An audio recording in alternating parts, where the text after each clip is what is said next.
The use of GLP-1 drugs in the U.S., most commonly for weight loss or diabetes treatment, has more than doubled in the last year. 1 in 8 adults say they are currently using them. Not surprisingly, doctors tell us GLP-1 overdoses are also on the rise. People getting violently ill, and there's no cure.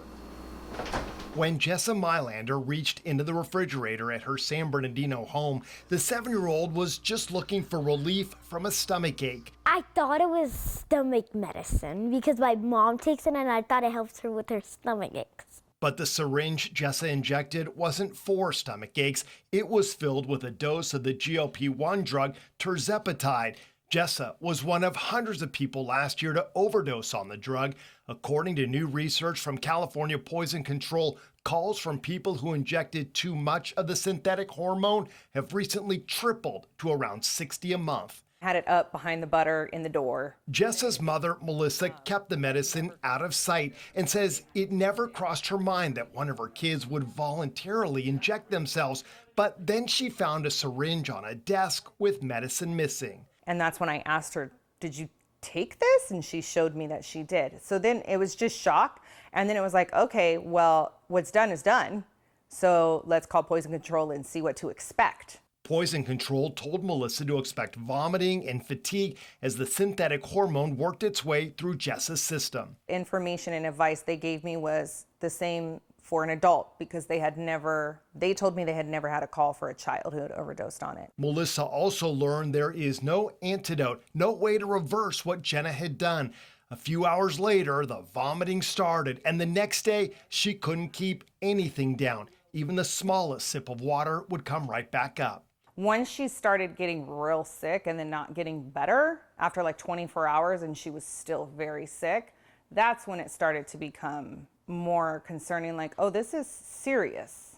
She's really sick. Jessa's parents rushed her to the hospital where doctors gave her anti-nausea medication, put her on an IV, and then discharged her a few hours later.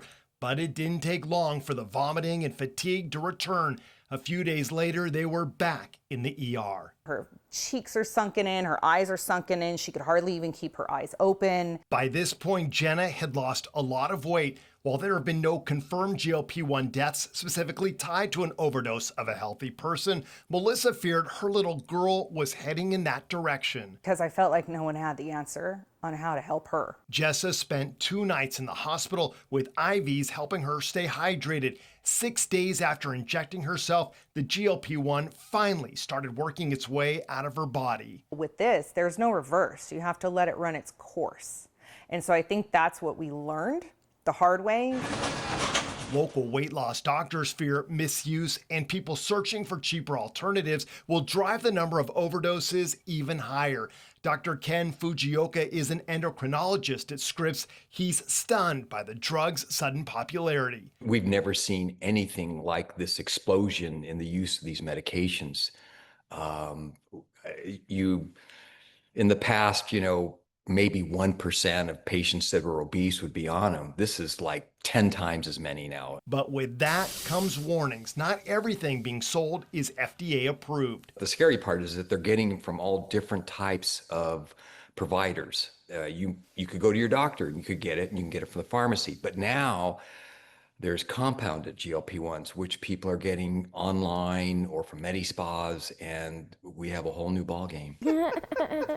Once the medicine was completely out of Jessa's body, she quickly returned to normal with some lessons learned.